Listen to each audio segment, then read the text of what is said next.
सारी दुनिया पुकारती, कोई गोविंद कहता है, कोई माधव कहता है, कोई केशव कहता है, पर भगवान आज तक कभी जल्दी किसी को नहीं मिलते।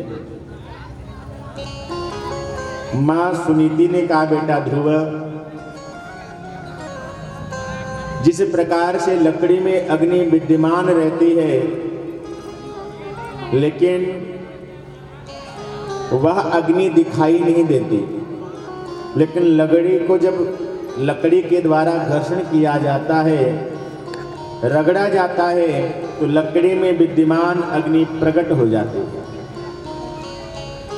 माचिस की तीली में अग्नि विद्यमान रहती है, लेकिन वह अग्नि जब तक घर्षण न किया जाए तब तक उत्पन्न नहीं होती। बेटा, ऐसे जब भगवान को प्राप्त करने के लिए मनुष्य तन मन धन के द्वारा, तन्मयता के द्वारा चल पड़ता है, भगवान को पुकारना प्रारंभ कर देता है, तो भगवान अवश्य मिलते हैं। मां की कृपा से कहते, मां अब मेरी भी इच्छा है, लालसा कि मैं भगवान को प्राप्त करूं, भगवान को ढूंढूं। तो मां ने कहा, बेटा भगवान को ढूंढने का, भगवान को प्राप्त करने का समय, भगवान को नाम जपने का समय तो बुढ़ापा होता है, बुढ़ापा में जपना। लेकिन कहते जब लगन लग जाती है ना, तो चाहे बचपन हो चाहे जवानी हो, फिर वह मनुष्य भगवान को प्राप्त करने के लिए, उनसे मिलने के लिए चल ही पड़ता है, और फिर वह रुकता नहीं है। आज मां जब रात में सो गई, वह ध्रुव जी महाराज चल पड़े, गोविंद का नाम गा रहे हैं, गुनगुना रहे हैं। मन में लालसा है, एक प्यास है, एक मिलने की लगन है कि मैंने गोविंद से मिलना है, मैंने नारायण से मिलना है, मैंने उनकी गोद में बैठना है। जब इस प्रकार से मन में सोचते हुए जा रहे थे, तो मन में बारंबार सोचते, मैं जंगल में जाऊंगा ना, तो मैं किस मंत्र का जप करूंगा? मेरा तो कोई गुरु भी नहीं है, मैंने किसी से मंत्र दीक्षा भी नहीं ली है, मैं किसको क्या संबोधन करके मैं क्या बुलाऊंगा? ऐसे सोचते हुए जा रहे थे। भगवान नारायण ने देखा, मेरा भक्त मेरे से मिलने के लिए आ रहे हैं, लेकिन मेरा मंत्र नहीं जानते हैं, मेरा भजन कैसे करेंगे इनको मालूम नहीं है। इस कारण देवर्षि नारद को कहा, नारद जाओ और जाकर के मेरे भक्त को स्वीकार करो, इसे गुरु मंत्र प्रदान करो। कहते इस संसार में अगर सच्चा गुरु भी मिल जाए तो मनुष्य का बेड़ा पार हो जाता है, उनका कल्याण हो जाता है। देवर्षि नारद रास्ते में ही प्रकट हो गए। प्रकट होकर के पूछा, अरे बेटा तुम कहां जा रहे हो, किससे मिलने जा रहे हो? ध्रुव जी ने कहा, हे देवर्षि नारद, हे मुनिवर, मैं प्रभु नारायण से मिलने जा रहा हूं। नारद ने कहा, बेटा तुम्हारी उम्र तो इतनी छोटी है, 5 साल की, और कहते हो मैं भगवान से मिलने जा रहा हूं। जंगल में बड़े बड़े हिंसक जानवर रहते हैं, शेर, चीता, भालू सब रहते हैं, और कहीं उनकी नजर पड़ गई ना, तो नारायण बाद में मिलेंगे, पहले हम ही उनको मिलते हैं, चटनी कर जाते हैं, खा जाते हैं। ध्रुव जी ने कहा, देखो जिसने भालू को बनाया, जिसने चीता को बनाया, उसी ने मुझे भी बनाया है। अगर उसकी मर्जी होगी कि शेर मुझे खा जाए तो खा भी जाएगा, अगर उसकी मर्जी नहीं है तो शेर भी आकर के नतमस्तक हो जाएगा। ये भगवान की कृपा का है। जंगल में जब ऋषि मुनि रहते थे, उनके पास कोई हथियार नहीं था, लेकिन उनके आश्रम में एक ही सरोवर में, नदी में गौ माता भी पानी पीती थी, शेर भी पानी पीते थे, वहां पर हिरण भी रहते थे, सारे नाना प्रकार के जीव जंतु रहते थे, कोई कभी का हिंसक नहीं होता। हिंसक भावना जब उत्पन्न होती है जब मनुष्य की बुद्धि तामसी हो जाए, जब मनुष्य की बुद्धि में नाना प्रकार के विकार उत्पन्न हो जाते हैं, तब वह पाप और अधर्म करने के लिए विचार करने लगता है, सोचना प्रारंभ कर देता है। बेटा तुम घर क्यों नहीं जाते हो? ध्रुव जी की बात सुनकर के बारंबार देवर्षि नारद ने कहा, गुरु मंत्र कब देना चाहिए? जब शिष्य अच्छा हो। नहीं तो शिष्य बना लिया ना, अगर शिष्य पाप करेगा तो शिष्य का किया हुआ पाप गुरु को भी लगता है। बेटे के द्वारा किया हुआ पाप माता पिता को भी लगता है। राजा के द्वारा किया हुआ पाप प्रजा को भोगना पड़ता है। तो इस कारण देवर्षि नारद ने कहा, बेटा अरे एक छोटी सी बात आपकी माँ ने कह दी, सौतेली माँ ने आपको डांट दिया है, तो उनकी बात को क्यों बुरा मानते हो? भगवान का नाम ही जपना है तो घर में जाकर के जप कर लो, घर में चिंतन कर लो। ध्रुव जी ने कहा कि अब आप जितना मर्जी मुझे समझा लो, जो मेरा हृदय है ना, ये माँ के तीखे तीखे वचनों के द्वारा मेरा मन छलनी हो गया है। अब गौ माता जितना मर्जी अच्छा दूध 10-15 लीटर देती हो, और कोई छलनी लेकर के दुहने बैठ जाए तो सारा दूध नीचे गिर जाएगा, एक भी बूंद पल्ले पड़ने वाली नहीं है। ऐसे ही जब मन अशांत होता है, मन दुखी होता है, सामने वाला जितनी मर्जी अच्छी अच्छी बातें सुनाए, जितना मर्जी ज्ञान दे, ज्ञान कुछ पल्ले बुद्धि में पड़ता नहीं है। आज ध्रुव जी ने कहा, मुनिवर मुझे रोको मत, मुझे जंगल में जाने दो। तो कहते हैं जाओ। फिर कहते हैं अच्छा जंगल में जब जाओगे ना ध्रुव जी, तो आप कौन से मंत्र की आराधना करोगे? तो ध्रुव जी कहते हैं महाराज मंत्र मेरे पास तो है ही नहीं। तो कहते पहले मंत्र लो। तो देवर्षि नारद की बात सुनकर के ध्रुव जी ने कहा, अब मैं मंत्र लेने के लिए गुरु कहाँ ढूंढूंगा? आप मिल गए हैं, मेरे जीवन में आपका आगमन हो गया है, इस कारण मैं आपसे प्रार्थना करता हूं, आपसे निवेदन करता हूं कि गुरु मंत्र आप ही प्रदान कर दो। तो ध्रुव जी ने कहा, प्रभु बिनु हरि कृपा मिले नहीं संता। बिनु हरि माने जब तक हरि की कृपा ना हो, जब तक गोविंद की कृपा ना हो, जब तक हमारे पूर्वजों की कृपा ना हो, माता पिता की बड़े बुजुर्गों की कृपा ना हो, तब तक अच्छे संत जीवन में आते भी नहीं है, मिलते भी नहीं है। और किसी अच्छे संत से मुलाकात हो जाए, दर्शन हो जाए, बातचीत हो जाए, तो इतने ही मात्र से मनुष्य के जीवन की आधी से ज्यादा समस्याएं हल हो जाती हैं। और कहीं अगर हम उनके साथ में जुड़ जाते हैं, गुरु शिष्य का रिश्ता जुड़ जाता है, तो फिर कहना ही क्या है, जीवन में 4 चांद लग जाते हैं, मंगल ही मंगल होता है। आज ध्रुव जी महाराज को देवर्षि नारद ने गुरु मंत्र प्रदान कर दिया, मंत्र 12 दिया, ओम नमो भगवते वासुदेवाय। यह मंत्र जैसे ही कान में दिया तो मंत्र लेकर के अब चल पड़े गुनगुनाते हुए, और मन में विचार किया कि मैं कहाँ जाऊं। तो कहते भगवान तो वृंदावन में रहते हैं, इस कारण वृंदावन के समीप में वहां पर वन है, उसी वन में जंगल में रह करके मैं तपस्या और आराधना करूंगा। ऐसे मन में कल्पना और धारणा लेकर के चल पड़े। तत्तात गच्छ भद्रं ते यमुनायास्तटं शुचि पुण्यं मधुवनं यत्र सान्निध्यं नित्यदा हरेः। तत्तात गच्छ भद्रं ते यमुनायास्तटं शुचि। वृंदावन के समीप जंगल में जाकर के तपस्या करना ध्रुव जी ने प्रारंभ कर दिया। कोई भी कार्य होता है ना तो उसका क्रम होता है, उसकी विधि होती है, हमने तपस्या कैसे करनी है।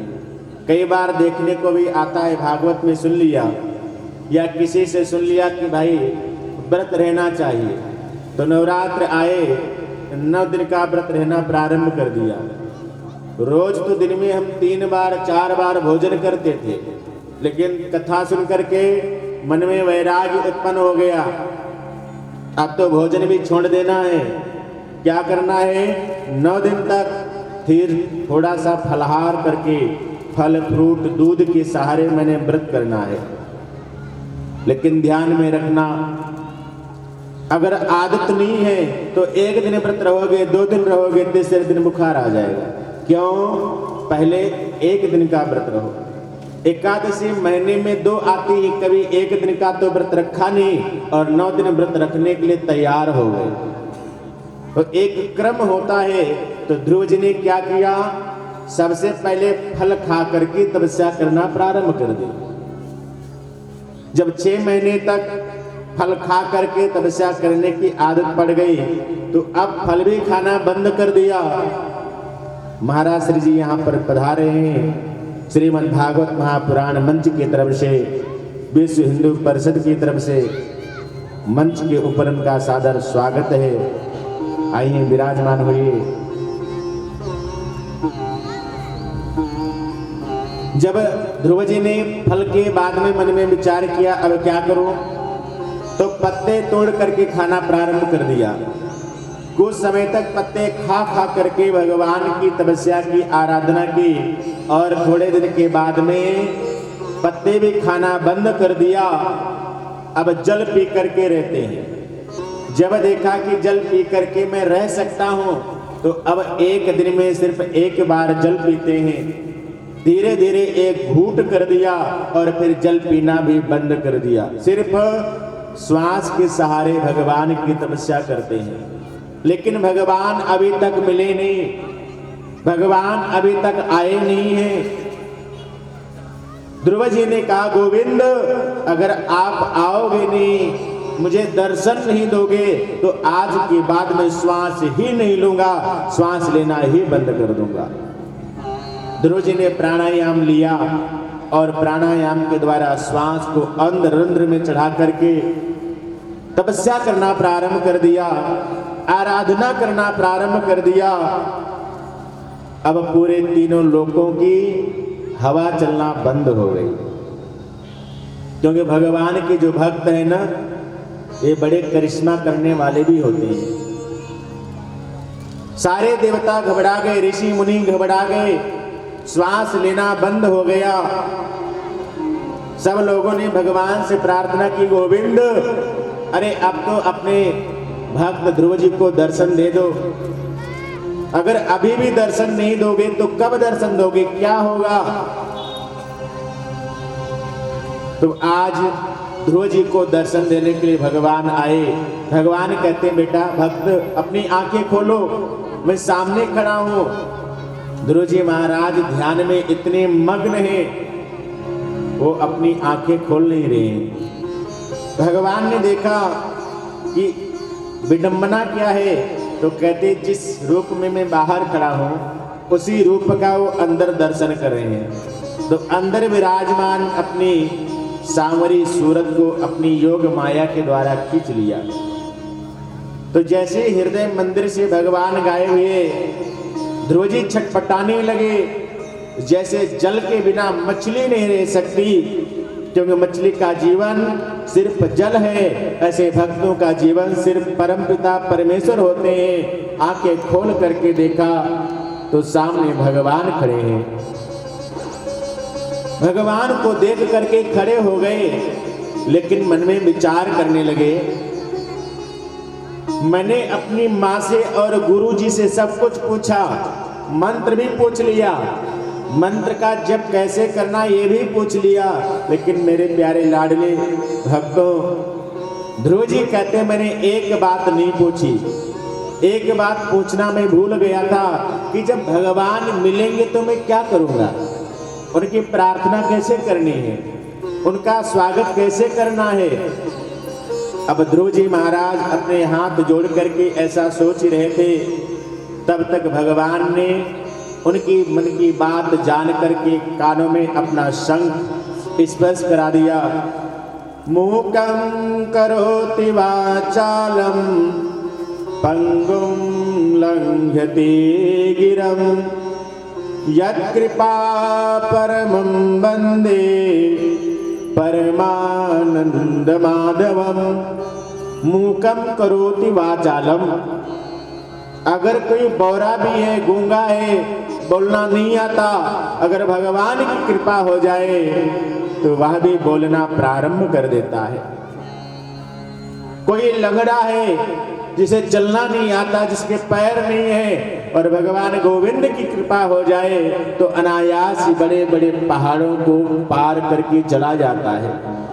यद कृपा तमहम वंदे, जिसके ऊपर गोविंद की कृपा हो जाए वह क्या नहीं कर सकता, सब कुछ कर सकता है, सब कुछ करने में सक्षम है। लेकिन तो किसी ने कहा क्या भगवान के जो भक्त होते हैं, लाडले होते हैं, वो गूंगे होते? कहते नहीं, वाचा अलंकरोति इति वाचालम। भगवान क्या करते हैं, वो वाणी को संवार देते हैं, जो बोलने की जो शक्ति है उसे सजा देते हैं। माने बोलती तो सारी दुनिया है, लेकिन एक का बोलना अच्छा लगता है और एक का बोलना खराब लगता है, मन को पीड़ा देने वाला होता है। हमने किन शब्दों को इस्तेमाल करना है, हमने कौन से शब्दों का उच्चारण करना है, ये तो मनुष्य के ऊपर विराजमान होता है। आज ध्रुव जी ने हाथ जोड़ करके प्रार्थना करना प्रारंभ कर दिया। योऽन्तः प्रवेश्य मम वाचमिमां प्रसुप्तां सञ्जीवयत्यखिल शक्तिधरा स्वधाम्ना अन्याश्च हस्तचरण श्रवणात्वगादीन् प्राणान्नमो भगवते पुरुषाय तुभ्यं। प्राणान्नमो भगवते पुरुषाय तुभ्यं। गोविंद, आप तो सभी आत्माओं की आत्मा हैं, आप तो ईश्वर हैं, आप तो नारायण हैं, आपका तो हर जगह निवास है। ऐसी कोई जगह नहीं, ऐसा कोई स्थान नहीं है गोविंद जहां पर आप ना हो। आपने बड़ी कृपा की, बहुत बड़ा अनुग्रह किया, जो आज आप यहाँ पर आकर के मेरे से मिल रहे हैं। मैं आपको बारंबार प्रणाम करता हूँ, मैं बारंबार आपके चरणों में मैं अपने मन, बुद्धि और चित्त अहंकार को भी मैं समर्पित करता हूँ। प्रभु, आप मुझे स्वीकार करें। जैसे ही कहा, आज भगवान ने कहा, बेटा ध्रुव, आपने बड़ी तपस्या की, वरदान मांग लो, क्या चाहते हो? तो ध्रुव जी कहते हैं, महाराज मैं आपकी गोद में बैठना चाहता हूँ, मुझे अपनी गोद में ले लो। भगवान नारायण का बेटा, आप राजगद्दी के ऊपर बैठना चाहते थे, इस कारण मैं सबसे पहले आपको राज प्रदान करता हूँ। जाओ 36,000 वर्षों तक पहले राज सुख को भोगो, उसके बाद में फिर आपको ऐसे परम पद की प्राप्ति होगी कि हमेशा हमेशा के लिए आप अमर हो जाएंगे। और ध्रुव जी महाराज ने ध्रुव पद को प्राप्त किया था। भगवान गोविंद ने ध्रुव जी को वरदान देकर के अंतर्ध्यान हो गए, वहां से चले गए। अब ध्रुव जी महाराज जैसे भगवान गए तो दुखी हो गए, मन में विचार करने लगे, देखो मैंने भगवान के दर्शन करने के लिए कितनी तपस्या की, सूखे पत्ते खाए, पानी पिया, फल के सहारे, और जब भगवान मिले तो राज सिंहासन के सहारे मैंने उनको छोड़ दिया, वो चले गए। बड़े दुखी हैं, निराश हैं, अब अपने घर की तरफ आ रहे हैं। राजा उत्तानपाद को पता लगा कि मेरा बेटा भगवान से मिल करके आ रहा है, तो पूरे राज में ढोलक बजवा दिया। मेरा बेटा आ रहे हैं, उसका स्वागत करने के लिए राज के गेट के ऊपर खड़े हो जाओ। सारे मंत्री आ गए, हाथी घोड़ा आ गए, और आज जिस सौतेली माँ ने ध्रुव जी को डांटा था वो भी फूलों की थाली लेकर के आ गई। आज बेटा ध्रुव को ले चलना है, क्योंकि जा पर कृपा राम की होई, जा पर कृपा राम की होई, ता पर कृपा करे सब कोई। जा पर कृपा राम की होई, जब गोविंद की कृपा हो जाए, जो शत्रु भी मित्र बन जाते हैं, जहर भी अमृत बन जाता है, पराये भी अपने बन जाते हैं।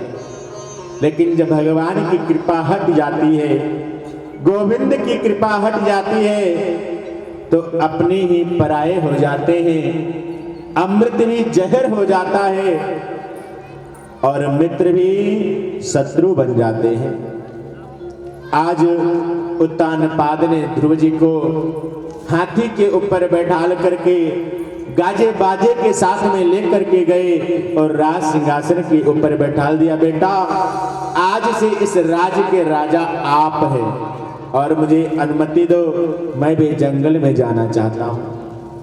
वहां जाकर के मैं भी भगवान की तपस्या करूंगा, भगवान का नाम लूंगा और नाम लेकर के अपने जीवन को मैं व्यतीत कर दूंगा।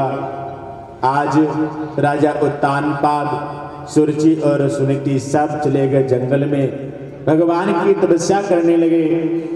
ध्रुव जी महाराज राज सिंहासन पर बैठे राज चलाने लगे, लेकिन जो ध्रुव जी के बड़े भाई थे उत्तम, एक दिन जंगल में खेलने गए और उनका युद्ध यक्षों के साथ में हो गया। यक्षों ने उत्तम को मार दिया, मृत्यु के घाट उतार दिया। ध्रुव जी को बड़ा क्रोध आया। ध्रुव जी ने संकल्प लिया कि कोई भी यक्ष जीवित नहीं रहेगा, मैं सभी यक्षों को ही समाप्त कर दूंगा। बहुत समय तक युद्ध हुआ, सारे यक्ष हार गए, एक के बाद एक सब मरने लगे। ब्रह्मा जी प्रकट हुए, बेटा आप क्या कर रहे हैं?